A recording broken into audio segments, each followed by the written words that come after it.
हाँ जी, good morning students. Last class में अपन ने बात की थी इलेक्ट्रोफाइल्स की। तो इलेक्ट्रोफाइल्स कौन सा होता है सर? इलेक्ट्रोफाइल्स वे मॉलिक्यूल्स या वे एटम होते हैं जिनके ऊपर पॉजिटिव चार्ज हो। वे एलिमेंट्स होते हैं जिनमें डबल बॉन्ड या ट्रिपल बॉन्ड हो, अर्थात जिनमें पाई ऑर्बिटल प्रेजेंट हो। ठीक है, पाई किसको छोड़कर? सी डबल बॉन्ड सी और सी ट्रिपल बॉन्ड सी को छोड़कर, मतलब कार्बन कार्बन के मध्य पाई बॉन्ड नहीं होना चाहिए। ठीक है, वो तो सर नाभिक श्रेणी में होता, बिल्कुल वहां पढ़ेंगे।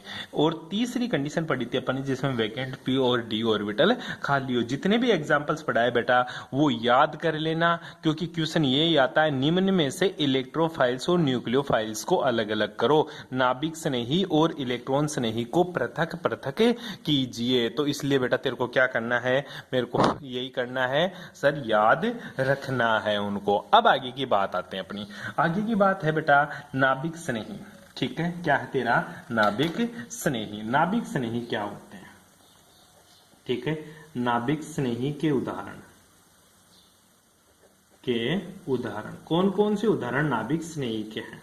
ठीक है, नाभिक स्नेही पहली कंडीशन है सर, नाभिक स्नेही के लिए अणु या मॉलिक्यूल्स के ऊपर कौन सा आवेश होना चाहिए? नेगेटिव आवेश या नेगेटिव चार्ज उपस्थित हो। कौन सा चार्ज हो बेटा? नेगेटिव चार्ज उपस्थित हो। क्या कहलाते हैं मेरे नाभिक स्नेही? जैसे तेरा H-, क्या बोलते हैं इसको? हाइड्राइड बोलते हैं। क्या बोलेगा इसको? हाइड्राइड बोलेंगे। क्या बोलेगा बेटा इसको? हाइड्राइड। जैसे तेरा I-, को क्या बोलेगा तू?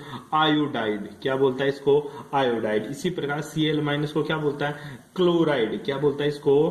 क्लोराइड। क्या बोलेगा इसको? क्लोराइड। इसी प्रकार तू F- को क्या बोलेगा? फ्लोराइड।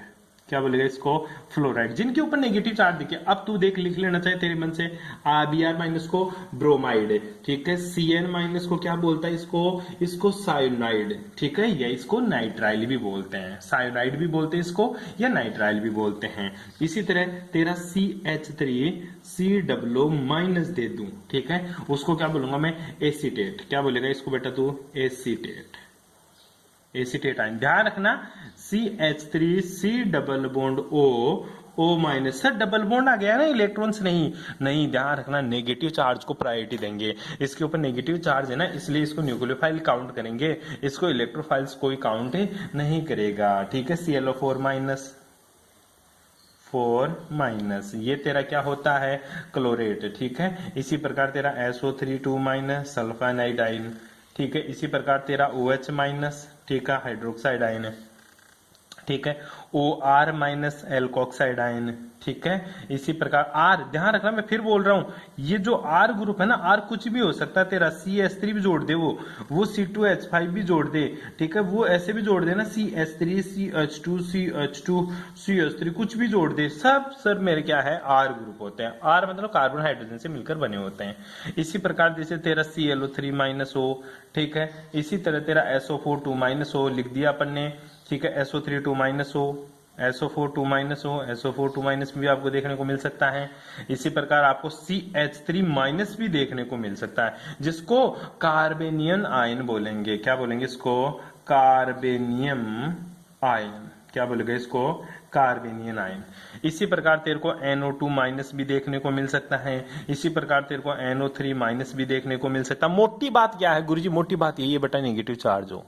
क्या हो? नेगेटिव चार्ज हो। क्या कहलाएगा? नाभिक से नहीं। दूसरी बात आ जा, दूसरी बात है वे अणु जिनमें कार्बन कार्बन के मध्य, क्या बेटा? कार्बन कार्बन के मध्य कौन सा बंध होना चाहिए? पाई बंध उपस्थित हो, पाई बॉन्ड उपस्थित होना चाहिए। किसमें होता है? C डबल बॉन्ड C में भी होता है, C ट्रिपल बॉन्ड C में भी आपको देखने को मिल सकता है। बैठ गई बात समझ में? तेरे को पता है, एक डबल बॉन्ड में एक तो सिग्मा होता है गुरुजी, एक पाई, और ट्रिपल बॉन्ड में पाई सिग्मा और पाई बना के बताया था क्लास के अंदर, याद करो सभी बच्चों। ठीक है, क्लास के अंदर बना के बताया था पाई बंद अपन ने। ठीक है, ये तेरा एल्कीन होता है। क्या होता है तेरा? एल्कीन। ठीक है, ये क्या होता है तेरा? एल्काइन। क्या होता है तेरा? एल्काइन। याद कर लेना इस चीज को, पिट जाएगा अदरवाइज तू। एक ध्यान रखना, जैसे मैं और बताऊं, ये क्या है मेरा? ये बेंजीन बोलता है इसको तू। क्या बोलता है इसको? बेंजीन। क्या है? बेंजीन। इसको तो तू बेंजीन बोलेगा। और अगर मैं एक जगह ट्रिपल बॉन्ड लगा दूं ना, इसको क्या बोलूंगा मैं? बेंजाइन। क्या बोलेगा इसको? बेंजाइन। अगर ट्रिपल बॉन्ड लग गया एक जगह तो क्या कहलाएगा? बेंजाइन। ध्यान रखना इसमें भी पाई बंद है। कौन सा बंद है बेटा इसके अंदर? पाई बंद अलग से। अच्छा गुरुजी बेंजीन नहीं हो सकता क्या?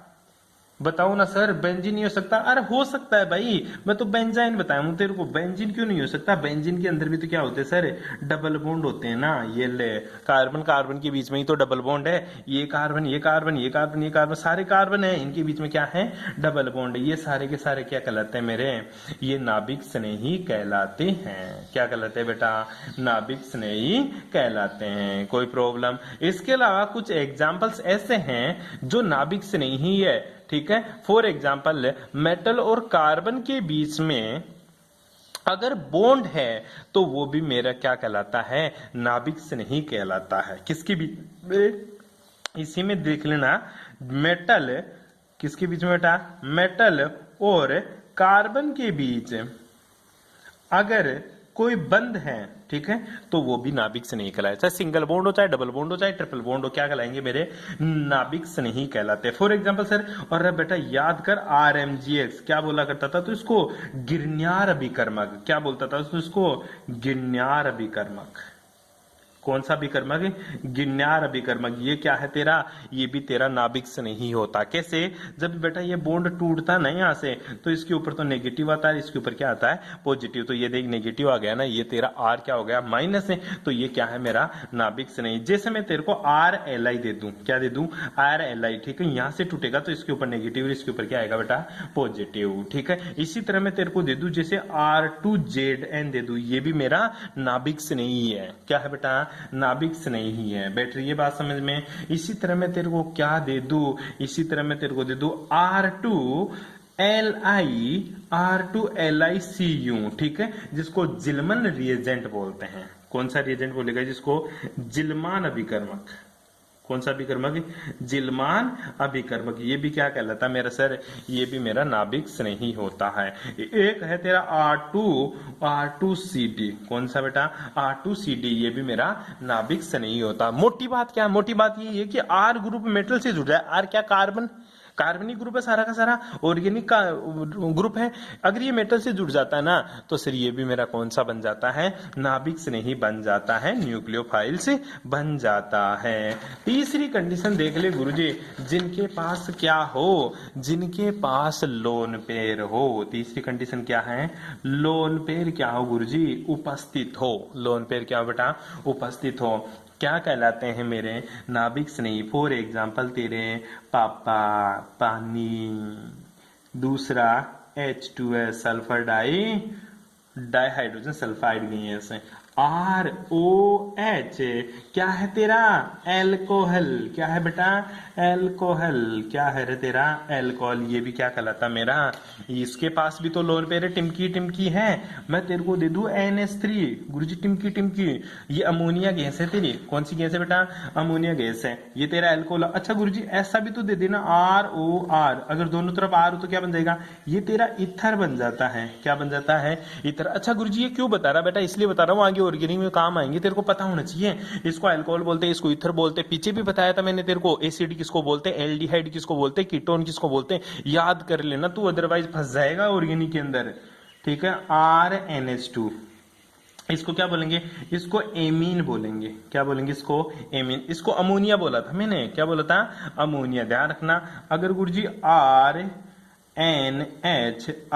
इसके पास भी तो लोन पेयर है गुरुजी, बिल्कुल। अगर मैं इसे दे दूं R3N, गुरुजी इसके पास भी लोन पेयर है। ये भी क्या है? नाभिक से नहीं है। इसको कैसे लिख सकता तू? RN लोन पेयर R, इसको ऐसे लिख सकता है। ठीक है, ये भी मेरा नाभिक से नहीं होता। इसी के साथ RSH मतलब सल्फर है, और ये भी क्या है? मेरा नाभिक से नहीं होता है। क्या बोलेगा इसको बेटा? नाभिक से नहीं। बैठ गई बात समझ में? इलेक्ट्रोफाइल्स क्या होते हैं, न्यूक्लियोफाइल्स क्या होते हैं, मैंने आप लोगों को बहुत अच्छे से पढ़ा दिया। प्लीज इनमें से ही एग्जाम में एग्जाम्पल भिड़ जाएगा तेरा। 1 नंबर का क्वेश्चन तेरा क्लियर हो गया है यहाँ। बैठ गई बात समझ में? 1 नंबर मतलब समझ जा, बहुत बड़ी बात है। 2 नंबर में भी पूछ लिया कभी कभी तो ये। ठीक है, ये तेरी बातें समझ में आनी चाहिए। अब पढ़ेंगे अपन केमिकल इफेक्ट्स। क्या पढ़ेंगे? Chemical effects. हालांकि ये टॉपिक जो मैं पढ़ाऊंगा तेरे को केमिकल इफेक्ट्स वाला, यह आपके सिलेबस में नहीं है, ठीक है, पर आप लोगों को पढ़ना है, क्योंकि इस इफेक्ट के बाद ही तेरे को पता चलेगा कि ऑर्गेनिक होती क्या है। रासायनिक प्रभाव। कौन से? रासायनिक प्रभाव। ठीक है बेटा, रासायनिक प्रभाव को इंग्लिश में बोलते हैं केमिकल शिफ्ट। क्या बोलेंगे बेटा? Chemical shift. अभिक्रिया में ऐसे प्रभाव जो अभिकारक से उत्पाद में परिवर्तन के लिए आवश्यक होते हैं रासायनिक प्रभाव कहलाते हैं। किसको गुरुजी? रिएक्टेंट को किसमें कन्वर्ट करने के लिए?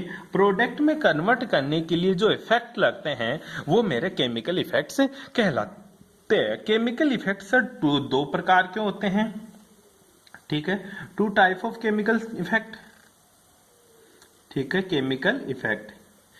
ठीक है, मैं फिर से बोल रहा हूं, ये आपके सिलेबस का टॉपिक नहीं है, बट आपको पता होना चाहिए। ठीक है, तो ध्यान से थोड़ा बहुत इसको नॉलेज में रखने लगा। केमिकल इफेक्ट दो टाइप का होता है बेटा। जो पहला केमिकल इफेक्ट होता है वो तेरा टेम्परेरी इफेक्ट होता है, मतलब अस्थायी प्रभाव। इंग्लिश में क्या बोलता है इसको?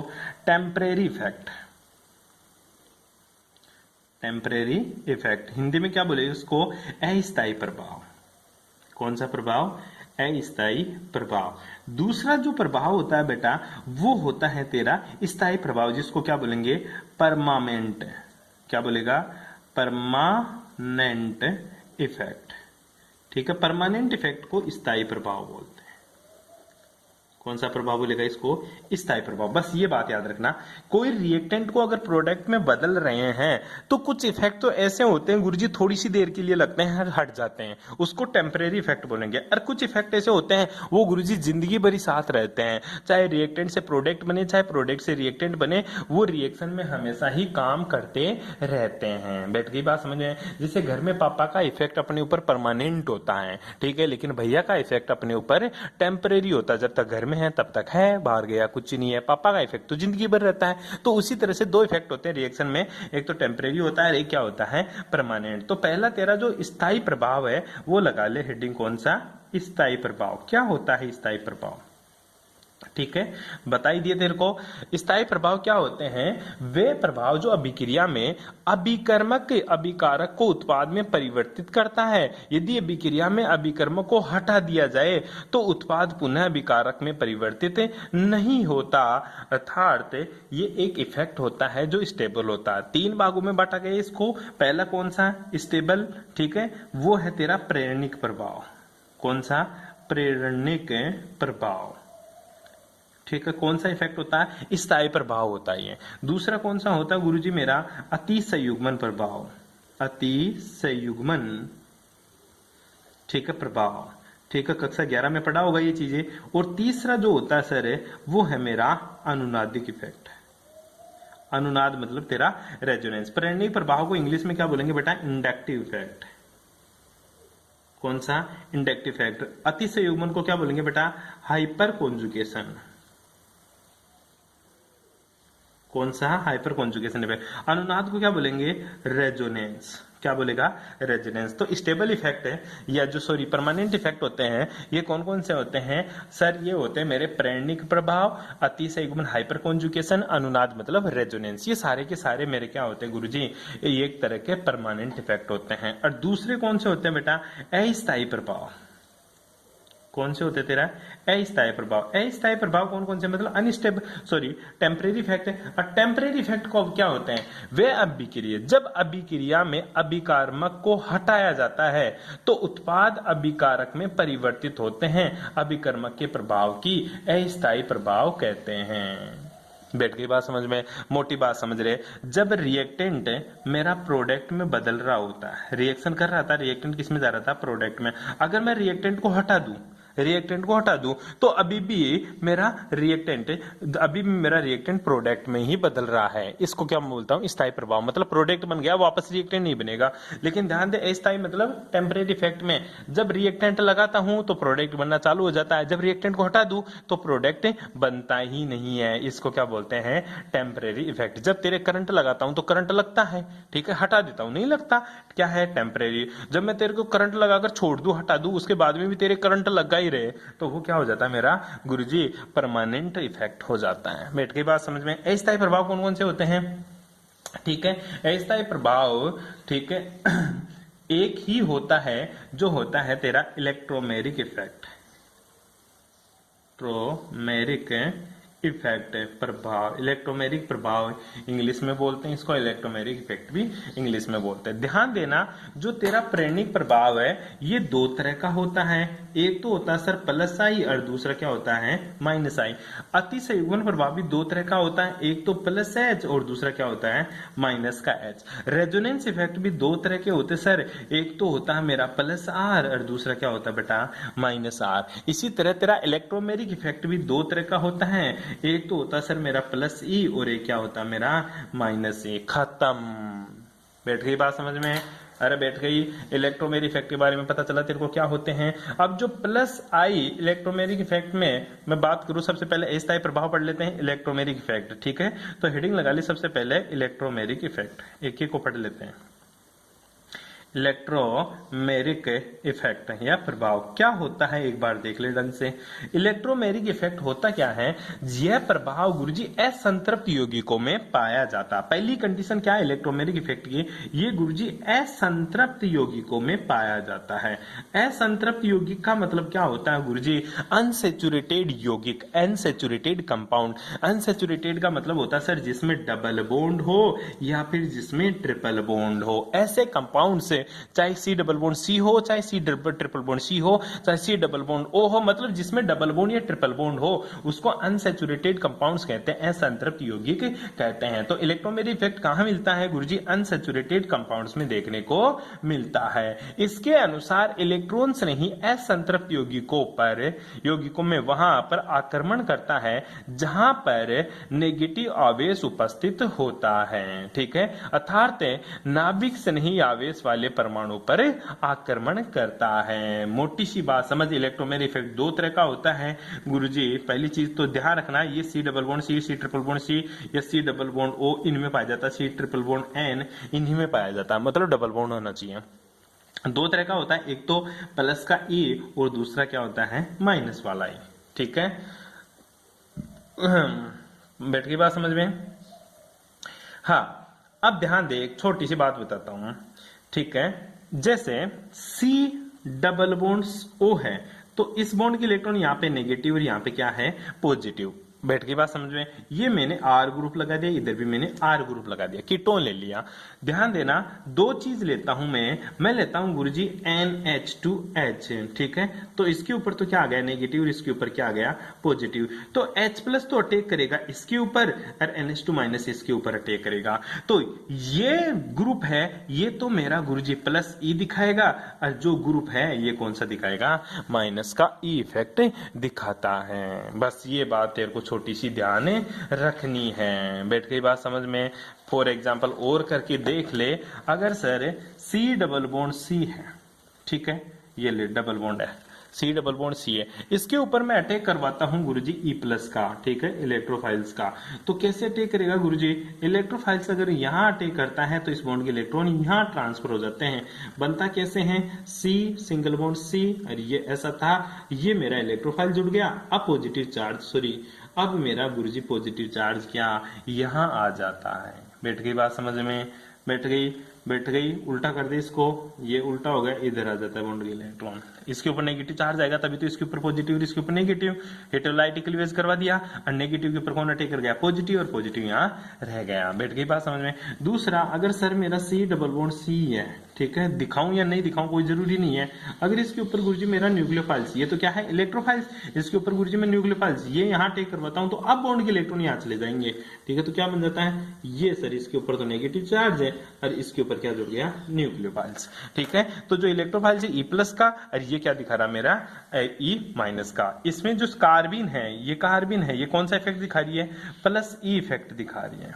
और इसमें जो कार्बिन है कौन सा दिखा रही है, ये माइनस का E इफेक्ट दिखा रही है। बैठ गई बात समझ में? अरे पक्का। अब दूसरी बात, स्थायी प्रभाव के भाग। अब स्थायी जो टेम्परेरी हो गया, टेम्परेरी का तो एक ही था, कौन सा था, टेम्परेरी का तो एक ही है, इलेक्ट्रोमेरी इफेक्ट है। अब दूसरा है स्थायी प्रभाव। ठीक है, स्थायी प्रभाव, परमानेंट इफेक्ट। स्थायी प्रभाव के बारे में पढ़ लिया था अपन ने। पहला जो पढ़ेंगे वो है तेरा प्रेरणिक प्रभाव। कौन सा है तेरा, प्रेरणिक प्रभाव। अब तेरा प्रेरणिक प्रभाव क्या बोलता है वो देख, मोटी बात। ठीक है, प्रेरणिक प्रभाव, प्रेरणिक प्रभाव किसी कार्बन श्रृंखला में इलेक्ट्रॉन स्थानांतरण को निर्धारित करता है। ठीक है, तो प्रेरणिक प्रभाव किसको स्थानांतरित करता है, इलेक्ट्रॉन के निर्धारण को।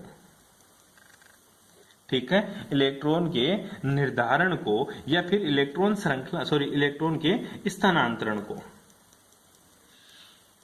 इलेक्ट्रॉन के स्थानांतरण को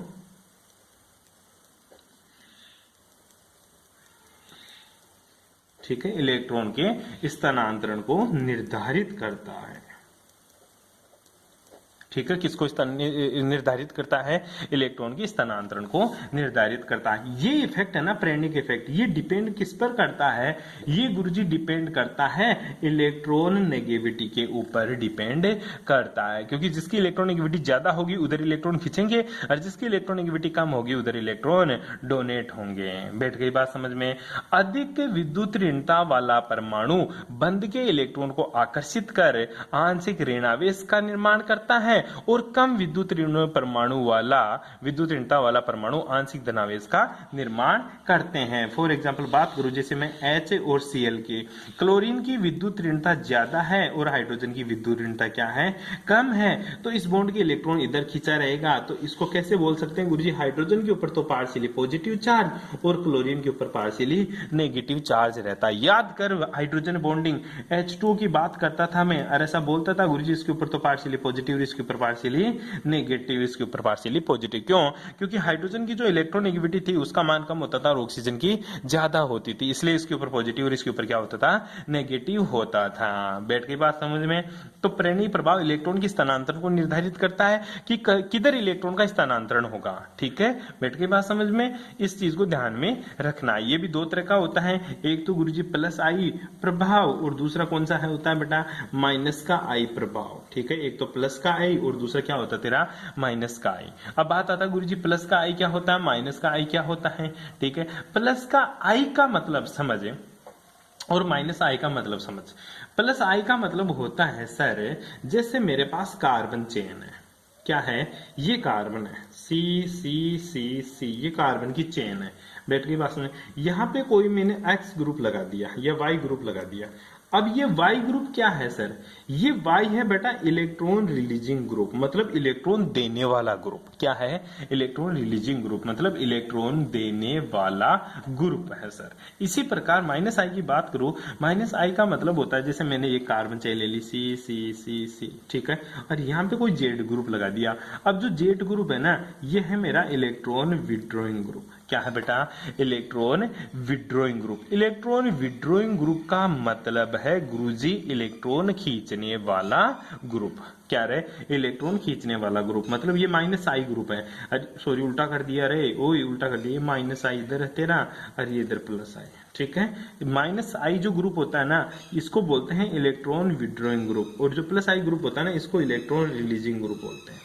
ये इलेक्ट्रॉन खींचता है और इलेक्ट्रॉन डोनेट करता। अगर इलेक्ट्रॉन खींचेगा, ठीक है, खींचेगा इलेक्ट्रॉन, ठीक है, इधर से, तो देख मेरे भाई, इलेक्ट्रॉन खींचेगा तो इसके ऊपर क्या आ जाएगा, नेगेटिव। खुद के ऊपर क्या है, इलेक्ट्रॉन के ऊपर नेगेटिव, तो इसके ऊपर पॉजिटिव, इसके ऊपर पॉजिटिव, इसके ऊपर पॉजिटिव, इसके ऊपर पॉजिटिव। इधर क्या आएगा सर, इसके ऊपर नेगेटिव, सबसे ज्यादा इसके ऊपर नेगेटिव, फिर इसके ऊपर नेगेटिव, फिर इसके ऊपर नेगेटिव, फिर इसके ऊपर नेगेटिव, सबसे कम इसके ऊपर नेगेटिव आएगा, क्योंकि इलेक्ट्रॉन रिलीजिंग ग्रुप है, प्लस I ग्रुप है। कौन सा ग्रुप है बेटा, प्लस I ग्रुप है, electron releasing group. Minus I group कौन सा होता है, इलेक्ट्रॉन विड्रॉइंग ग्रुप है। हिंदी में क्या बोलते हैं, इलेक्ट्रॉन आकर्षी समूह। इलेक्ट्रॉन विड्रॉइंग ग्रुप को क्या बोलेंगे, इलेक्ट्रॉन आकर्षी समूह, आकर्षी समूह। ठीक है। और माइनस आई को हिंदी में क्या बोलते, प्लस आई को हिंदी में क्या बोलेंगे, ठीक है। प्लस आई को क्या बोलेंगे अपन, प्लस आई को बोलेंगे इलेक्ट्रॉन दाता समूह। इलेक्ट्रॉन रिलीजिंग ग्रुप मतलब इलेक्ट्रॉन दाता समूह, दाता समूह। बैठ के बात समझ में। ये बस तेरे को एलिमेंट्स पता होना चाहिए कौन कौन से गुरुजी माइनस आई दिखाते हैं और कौन कौन से प्लस आई दिखाते हैं। जो माइनस आई दिखाते हैं बेटा वो दिखाते हैं तेरे का OF2 प्लस वाला ग्रुप, ये तेरा माइनस आई दिखाएगा। जैसे तेरा NH3 प्लस वाला ग्रुप, ठीक है। ऐसे ग्रुप तेरा प्लस दिखाते हैं। कौन कौन से दिखाएंगे, कब दिखाएंगे, वो पढ़ेंगे नेक्स्ट क्लास में। Thanks for cooperation.